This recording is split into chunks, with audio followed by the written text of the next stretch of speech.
NFL process. We got the draft coming up in Chicago, starting Thursday night, all through the weekend.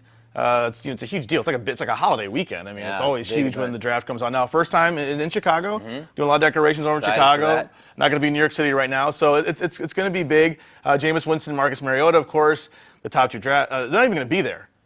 Jameis is going to be at home with his family. Of course, he's getting a lot of crap for that. Mariota's going to be in Hawaii with his family. Everybody praises him for that. Showcase his hometown. Oh yeah, but Jameis, his grandma's like diabetic, and no, you should be at the draft. It's like, come on, man. He's got a diabetic grandma. Let's stay home. Let's lay off him. But we're going to talk specifically today about problems with drugs, with these young guys getting busted. Two of them. One is from LSU, a cornerback, Collins. He is, a very talented player, but at the same time, multiple failures on drug testing.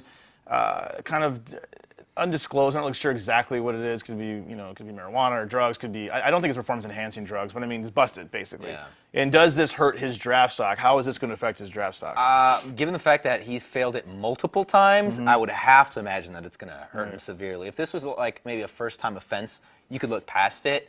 But, I mean, this just shows you his track record. And just, imagine him getting drafted, having a little bit of money in his pocket and all that stuff. You have to assume, I'd hope not, but you have to assume that he's going to fall back into that again at some point. Yeah, and you look at Nebraska's Randy Gregory as well. He's having issues, another failed drug test. What's interesting to him, though, is his draft stock. He is being looked at by New Orleans Saints, rumored to maybe get. New Orleans Saints have 2 first-round draft picks now because of the trade. The tight end, I always forget his name. His name? Yeah, Graham to Seattle. So they have the 31st draft pick in the first round. So that's a good spot for him, possibly. But again, more controversy, more failed drug tests, more issues. So, AJ, how does this affect? Because let's look. We've been talking about Jameis a lot. Jameis has at least seemed to be rehabilitating himself. You see him talking to Coach Harbaugh. You see him talking to other coaches, getting advice. He's starting to say the right things. Are these guys going to be affected by their drug test?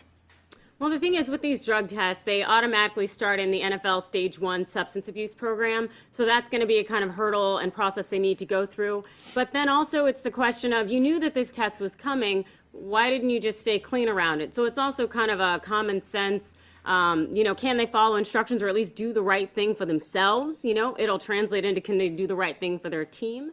So I think there's a lot of factors that go into this, but I don't necessarily think that this is something that will harm them too much for draft prospects. We saw with Warren Sapp, who ended up dropping to number 12 with the Tampa Bay Buccaneers, although he had allegedly failed numerous drug tests. So who knows how things are going to turn out, but I think that they'll probably still stay within the first round. We'll see. Yeah, I would agree. I think they're going to stay. I think it's a mark, but it's not one that's going to damage your draft. It's all about talent. It's what they need them. So.